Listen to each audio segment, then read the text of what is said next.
For decades, the Catholic Church was regarded as one of the most powerful moral institutions on earth. Its influence reached presidents, kings, prime ministers, and billions of ordinary believers. Its authority was not enforced by armies, but by faith, and faith, when abused, can be more powerful than fear. This case is not about one priest, it is about a system that knew, documented, relocated, and remained silent, even when the warnings reached the highest levels of the Church, including Rome, including the Vatican, including names the world once called untouchable. The pattern that repeated everywhere by the mid-20th century. Allegations of sexual abuse by clergy were not isolated incidents. They appeared in parish after parish across the United States, Ireland, Germany, Australia, Canada, and Latin America. What made these cases extraordinary was not the crime alone, it was the response. Instead of police reports, there were internal memos. Instead of arrests, there were transfers. Instead of warnings to parents, there were quiet apologies and sealed files. Priests accused of abusing children were often sent to therapy facilities, then reassigned to new parishes, sometimes within months. The children in the next parish were never warned. This was not rumor, it was documented. Father John Geoghan, the name that broke the wall in Boston. One name would eventually force the truth into public view. Father John Geoghan. Geoghan was accused of abusing more than 130 children over decades. Internal church records later revealed that church officials were aware of complaints as early as the 1970s. Geoghan was repeatedly reassigned after accusations. Parents were never informed, police were not. Contacted the Archdiocese of Boston handled the matter internally. At the center of that archdiocese was Cardinal Bernard Law, one of the most powerful Catholic figures in the United States. Cardinal Bernard Law, power without accountability. Cardinal Law was not a marginal figure. He was Archbishop of Boston, a close advisor within Vatican circles. A man with direct access to Rome when documents later became public. They showed that Law had personally approved multiple transfers of Geoghan and other accused priests. His defense was institutional. He claimed reliance on psychological evaluations. He cited church protocol. He emphasized repentance over punishment. But the documents told a colder story. Warnings were explicit. Victims were named. Patterns were clear. And still, Geoghan was moved. When the Boston Globe's Spotlight investigation exposed the records in 2002, the fallout was global. The Church could no longer claim ignorance. Rome was informed. What many viewers don't realize is that these cases did not remain local. Serious allegations involving clergy were often escalated to the Congregation for the Doctrine of the Faith in the Vatican, the body responsible for handling grave offenses. During the 1980s and 1990s, that office was led by Cardinal Joseph Ratzinger. Ratzinger would later become Pope Benedict XVI.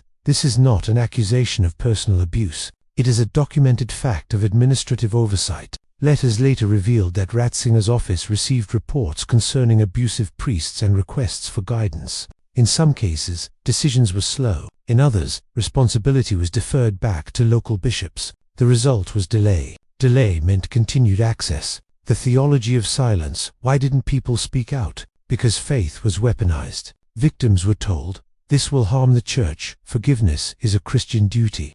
You don't want to be responsible for scandal. God will handle this." Families feared social exile. Children feared disbelief. Parishioners trusted priests more than police, and the Church relied on that trust. The confessional became a shield. Forgiveness became a substitute for justice. The cost of delay. By the time the abuse crisis fully erupted into public consciousness, tens of thousands of victims had come forward globally. Dioceses paid billions in settlements. Entire parishes were shut down. Trust collapsed. Cardinal Bernard Law resigned in disgrace, but was never prosecuted. Instead, he was relocated to Rome, where he was appointed Archpriest of the Basilica of St. Mary Major, one of the most prestigious churches in the world. Too many victims. This was not just insult. It was confirmation. Accountability came, but too late eventually. The Vatican would act. As Pope, Benedict XVI would defrock. Hundreds of priests acknowledged systemic failure, meet with victims. But time had already done its damage. Evidence was gone. Statutes of limitations expired. Abusers died without trial. Victims lived with consequences that never faded. What this case proves a central truth of this series. Faith did not cause these crimes. Faith protected them. Not belief, but institutional fear. Fear of scandal, fear of loss, fear of exposure. The church believed silence would preserve faith. Instead, time exposed everything, and it always does. What part of this case shocked you the most? Would you have escaped or fallen into the trap? Let me know in the comments. For more deep dives into real-life crimes hidden behind power and faith, subscribe and stay tuned for our next investigative documentary. Hillsong did not begin as a scandal. It began as a sound that filled stadiums, a sound exported across continents, a sound that reached Hollywood, political stages, and Sunday services in more than 20 countries. For decades, Hillsong Church was one of the most influential evangelical institutions in the world. Its worship music dominated Christian charts. Its pastors dined with celebrities. Its conferences attracted tens of thousands. Its brand was youth, hope, relevance, and moral clarity. And behind that image was a pattern that would only surface when time, survivors, and documentation aligned. At the center of Hillsong's global rise stood Brian Houston, the church's founder and senior pastor. To millions, he was a modern evangelical success story. To insiders, he was a leader whose authority was absolute. But the story that would eventually crack Hillsong open did not begin with Brian Houston. It began with his father, Frank Houston, a Pentecostal preacher and respected figure in Australia and New Zealand, was quietly accused in the 1990s of sexually abusing a young boy decades earlier. The victim came forward within church circles. The allegation was credible. It was discussed internally. Brian Houston was informed. Instead of reporting the allegation to police, Brian Houston handled it as a church matter. Frank Houston was allowed to resign quietly from ministry. No public warning was issued. Congregations were not informed. Law enforcement was not contacted at the time. This decision would later become central to everything that followed. For years, Hillsong continued to grow unchecked. The brand expanded to New York, Los Angeles, London, and beyond. Celebrities attended services and publicly associated with the church, including Justin Bieber, Chris Pratt, Selena Gomez, and others. Photos of pastors alongside politicians and entertainers reinforced Hillsong's image as culturally powerful and spiritually modern. Power protected reputation. Reputation protected silence. Inside the organization, former members and staff later described a culture where loyalty was equated with faith, and questioning leadership was framed as spiritual rebellion. Complaints were discouraged. Whistleblowers were isolated. Internal discipline replaced external accountability. When allegations of misconduct surfaced involving pastors or staff, the response pattern echoed the broader evangelical crisis seen elsewhere. Internal reviews, private counseling, quiet resignations. The institution remained intact. The turning point came not from the church, but from the law. In 2014, Brian Houston admitted publicly that he had known about the abuse allegation against his father years earlier and had not reported it to police. This admission triggered investigations by Australian authorities. In 2021, Brian Houston was charged with concealing a serious indictable offense, specifically failing to report his father's sexual abuse of a minor. This was no longer a theological debate. It was a criminal matter. The charge stunned Hillsong's global audience. The founder of one of the world's largest churches was now standing before the same legal system victims had begged the institution to engage decades earlier. In 2022, Brian Houston was convicted by an Australian court, though the conviction was later overturned on appeal in 2023 due to reasonable doubt regarding his belief at the time. The damage was irreversible, because the case revealed something deeper than guilt or innocence. It revealed how instinctively the institution chose containment over transparency. While legal arguments continued, Hillsong's internal crisis escalated. Multiple former pastors were accused of inappropriate relationships, abuse of power, and sexual misconduct. Independent investigations commissioned by the church itself found patterns of governance failure, financial opacity, and leadership protection. The results were public. Brian Houston resigned from Hillsong in 2022. Several international campuses distanced themselves or severed ties entirely. Attendance collapsed in multiple regions. For survivors, the institutional reckoning came decades too late. Many had tried to speak. They were told, "This will damage the church. This will hurt the mission. This is a spiritual issue, not a legal one. Forgiveness is the priority." The familiar language of faith was used not to heal, but to delay. What makes this case particularly important is not that abuse occurred tragically. That is not unique. What makes it critical is who knew, when they knew, and what they chose to do. Hillsong was not a small congregation without resources. It was a global institution with lawyers, boards, advisors, and access to influence at the highest levels of culture. And still, the default response was internal control. The celebrity connections mattered because they created insulation. Public figures who attended or endorsed the church lent it legitimacy. That legitimacy made accusations seem implausible to outsiders and dangerous to insiders. Faith became a brand, and brands protect themselves. By the time full accountability arrived, the institution's image had already traveled the world. The harm had already been done. Survivors were older. Evidence was weaker. Memory carried the burden courts could not. This is the truth time eventually exposed. The church did not collapse because of enemies or disbelief. It fractured because faith was used as a reason not to act. Protected by belief, shielded by success, exposed only when time made silence impossible. And time always does. What part of this case shocked you the most? Would you have escaped, or fallen into the trap? Let me know in the comments. For more deep dives into real-life crimes hidden behind power and faith, subscribe and stay tuned for our next investigative documentary. For decades, Ravi Zacharias was presented as the intellectual face of modern Christianity. He debated atheists on global stages, advised world leaders, spoke at the United Nations, and was welcomed into universities, churches, and political circles as a moral authority. His words were quoted by pastors. His books were taught as apologetic gold standards. To millions, he was proof that faith could be both compassionate and intellectually unassailable. What few were allowed to see was the private world he carefully constructed behind that public image. Ravi Zacharias did not build his power through fear or institutional hierarchy. He built it through reverence. He positioned himself as a wounded servant of God, a survivor of illness, a man whose suffering made him spiritually credible. That persona disarmed suspicion and attracted loyalty. Behind it, abuse flourished. As early as the 2000s, women connected to Zacharias began reporting inappropriate behavior. Some worked in massage clinics he frequented. Others were ministry employees or associates.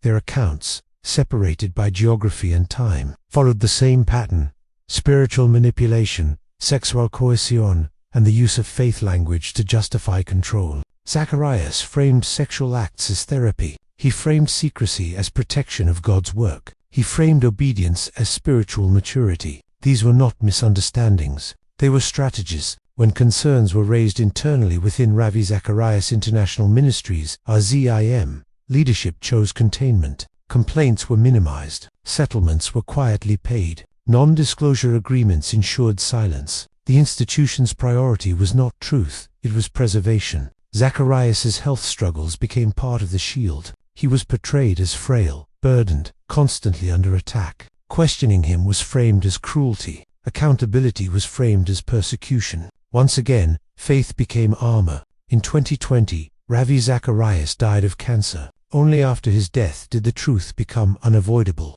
Multiple women came forward publicly. Investigative journalists uncovered financial records, settlement agreements, and internal communications. Pressure mounted until RZLDIM commissioned an independent investigation. The findings were devastating. The 2021 report concluded that Ravi Zacharias had engaged in sexual abuse, manipulation, and spiritual coercion over many years, involving multiple women across different countries. The report stated plainly that his actions were egregious and that his ministry had failed to hold him accountable. There was no ambiguity. The evidence included corroborated testimonies, contemporaneous messages, and institutional records. The image collapsed overnight. Books were pulled from shelves. Speaking engagements were erased from archives. Institutions that once praised him issued statements distancing themselves. The same organizations that amplified his voice now emphasized that they had been misled. But time had already done its work. Zacharias would never face trial. The women he abused would never confront him in court. Justice, once again, arrived too late. What makes this case especially painful is how perfectly it illustrates the danger of celebrity faith culture. Zacharias was not protected by secrecy alone. He was protected by admiration. His intellect made him untouchable. His eloquence made him believable. His faith made him unquestionable. and the ministry around him knew. They chose delay. They chose silence. They chose God's reputation over human safety. In the end, Ravi Zacharias' legacy was not undone by enemies of faith. It was undone by the truth he never expected to outlive him. This case stands as one of the clearest warnings in modern religious history. When belief is placed above accountability, abuse does not disappear. It waits, and when time finally strips away the illusion, the damage is already irreversible. What part of this case shocked you the most? Would you have escaped or fallen into the trap? Let me know in the comments. For more deep dives into real-life crimes hidden behind power and faith, subscribe and stay tuned for our next investigative documentary. Bill Gothard never preached from a cathedral. He didn't need one. By the 1970s and 1980s, his influence reached millions of American families, thousands of churches, and some of the most politically connected evangelical households in the United States. Gothard was not a pastor in the traditional sense. He was something more powerful and more dangerous, a teacher whose authority extended into homes, marriages, sexuality, and obedience itself. Through the Institute in Basic Life Principles, IBLP, and its flagship seminars, Gothard shaped a generation of conservative Christian culture. His teachings emphasized absolute authority, sexual purity, submission, and the idea that questioning leadership was equivalent to rebelling against God. Parents trusted him, churches promoted him, politicians praised him, and for decades, no one stopped him. Behind the scenes, young women were already learning what obedience truly meant in Gothard's world. Multiple former staff members and seminar attendees later described how Gothard cultivated an environment where teenage girls and young women were singled out, isolated, and spiritually groomed. He positioned himself as a moral authority, while quietly violating every boundary he preached from the stage. The accusations that would eventually surface were not vague. They were specific, consistent, and repeated across years. Young women reported being summoned alone to Gothard's office. They described him touching them, commenting on their bodies, demanding accountability, and using scripture to justify control. He framed physical contact as comfort. He framed obedience as holiness. He framed silence as faith. This was not a single incident. It was a system. What makes this case especially significant is how many people knew and how long the institution protected him. IBLP was not a fringe group. Its teachings influenced high-profile families, including the Duggar family, who later became internationally famous through reality television. While the Duggar scandals were separate, they drew renewed attention to the culture of silence, authority, and internal handling of abuse promoted by Gothard's teachings. Bill Gothard himself was treated as untouchable. Complaints were handled internally. Victims were discouraged from speaking publicly. Some were told they were spiritually at fault. Others were pressured into forgiveness rather than justice. Law enforcement was rarely involved. The organization's priority was protection of the ministry. For decades, Gothard's seminars continued. He spoke to packed auditoriums. He was welcomed into churches and Christian schools. His books circulated freely. The silence was not accidental. It was enforced. Former insiders later described a culture where loyalty was demanded and dissent punished. Staff members who raised concerns were sidelined or removed. Victims were framed as distractions from God's work. This is how faith became armor. By the early 2010s, the wall finally began to crack. In 2014, more than 30 women came forward with formal complaints accusing Bill Gothard of sexual harassment, abuse, and misconduct. These were not anonymous internet posts. They were documented testimonies collected by IBLP itself. For the first time, the institution could not pretend ignorance, and still, the response was calculated. IBLP announced that Gothard would step down from leadership, not because he was guilty, but to protect the ministry. He was not turned over to police. No criminal investigation was initiated by the organization. No public warning was issued during his decades of influence. He simply disappeared from the spotlight, quietly, conveniently. Time had done what courage inside the system could not. By the time the full scope of allegations became public, many victims were adults with families of their own. Evidence had aged. Statutes of limitations had expired. Gothard was elderly. Once again, exposure came after accountability was no longer possible. What makes this case especially chilling is how closely Gothard's teachings mirrored his abuse. He preached absolute authority and used it. He preached sexual purity and violated it. He preached obedience and demanded silence. Faith was not the cause of the abuse, but faith was the mechanism that allowed it to continue. The families who trusted Gothard were not naive. They believed they were doing what was right. They believed they were protecting their children from a corrupt world. Instead, they unknowingly placed that trust in a man who weaponized belief itself. This case demonstrates a core truth of this series. Institutions rarely collapse because of one abuser. They collapse because too many people decide protecting faith is more important than protecting people. Bill Gothard was never arrested. He was never tried. He was never convicted. Yet his influence reshaped countless lives, many of them permanently. The reckoning came only when time removed the institution's ability to deny, deflect, or delay. Faith survived. Victims survived. But justice never arrived. And that absence is not accidental. It is the product of silence chosen again and again, until time itself became the only witness left. What part of this case shocked you the most? Would you have escaped, or fallen into the trap? Let me know in the comments. For more deep dives into real-life crimes hidden behind power and faith, subscribe and stay tuned for our next investigative documentary. The Southern Baptist Convention called itself a family. With more than 13 million members, thousands of churches, and deep ties to American politics, it was not just the largest Protestant denomination in the United States.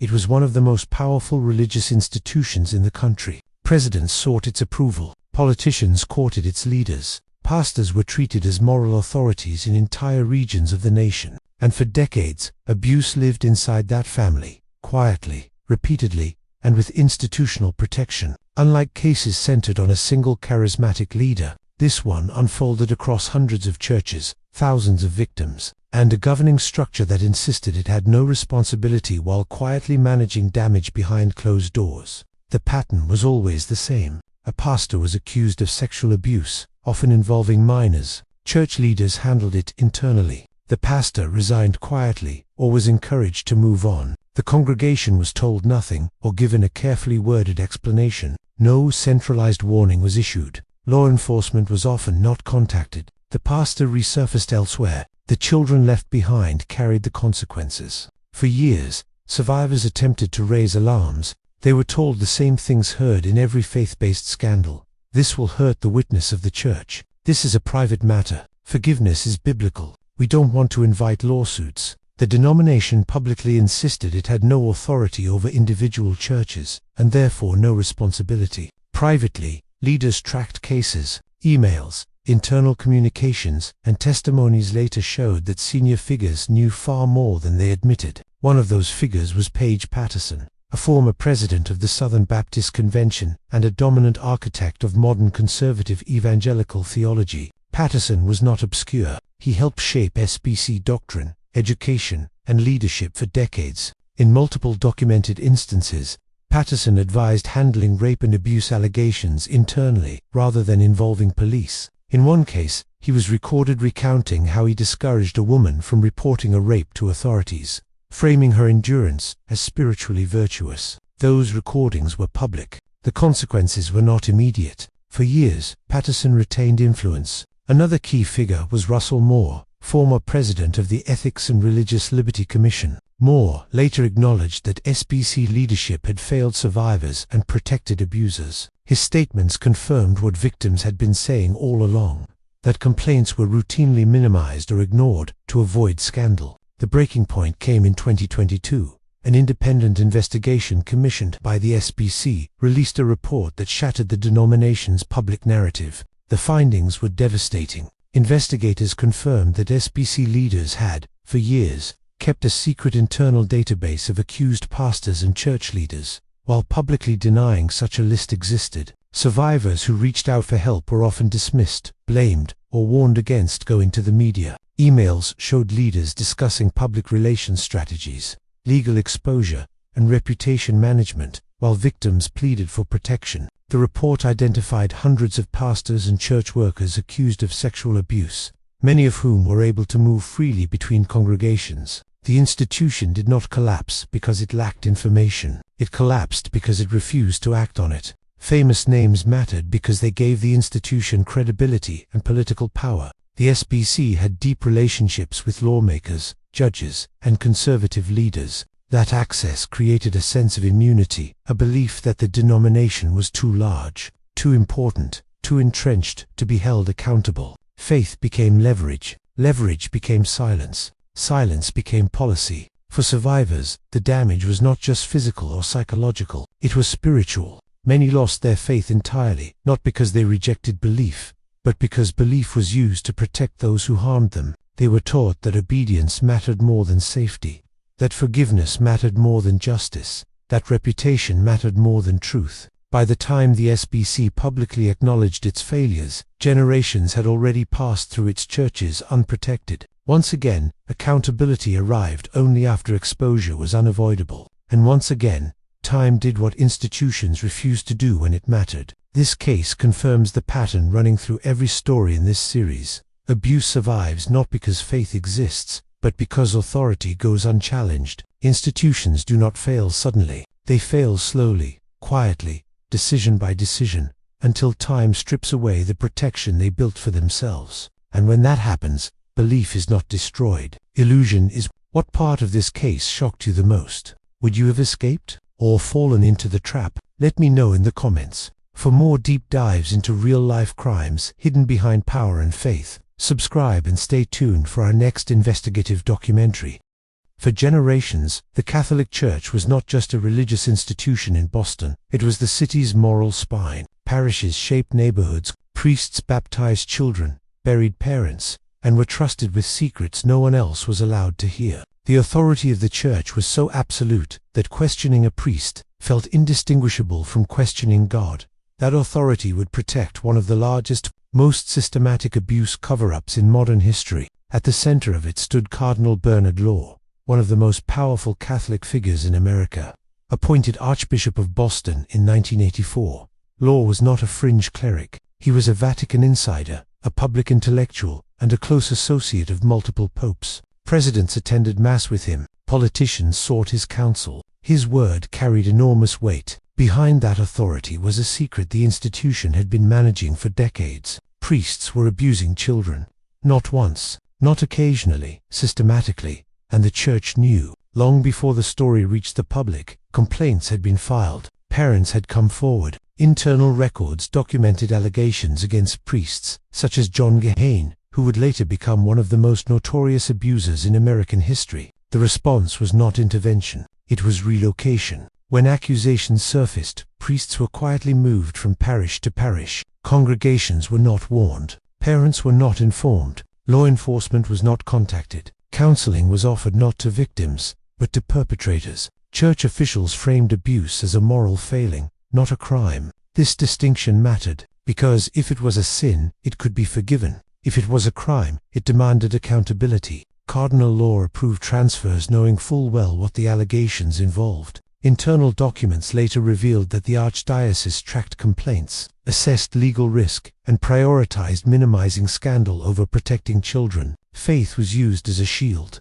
Victims were pressured into silence. Families were told not to damage the Church. Settlements were paid with strict confidentiality agreements. The goal was containment, not justice. This system worked for decades because the Church's authority was unquestioned. Then time intervened. In 2002, investigative journalists at the Boston Globe's Spotlight team uncovered internal Church documents proving that Cardinal Law and other leaders had knowingly reassigned abusive priests. The reporting was meticulous, evidence-driven, and undeniable. The scale of the abuse shocked the world. Hundreds of priests, thousands of victims, decades of concealment. What made the revelations devastating was not just the abuse itself, it was the proof that leadership had actively enabled it. Cardinal Law did not deny the facts. He defended the process. He claimed he had followed Church procedure, and in doing so, he exposed the problem. The procedure was the crime. Public outrage erupted. Protests filled the streets.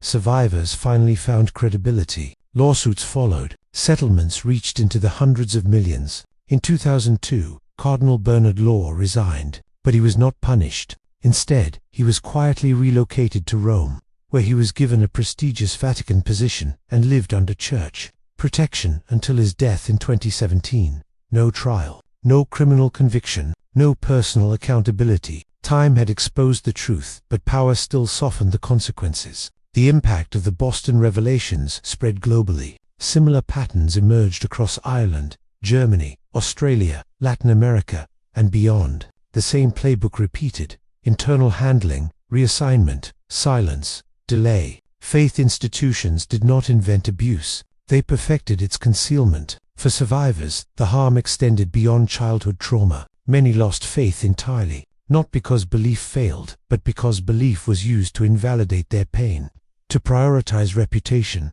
and to excuse the inexcusable. This case stands as one of the clearest examples of institutional failure in modern history, not because leaders lacked information, but because they had it and chose silence. Cardinal law was protected by faith. The church was protected by tradition. The truth was protected by time, until time turned against them. And when it did, the illusion collapsed. Not suddenly, but completely. What part of this case shocked you the most? Would you have escaped, or fallen into the trap? Let me know in the comments. For more deep dives into real-life crimes hidden behind power and faith, subscribe and stay tuned for our next investigative documentary.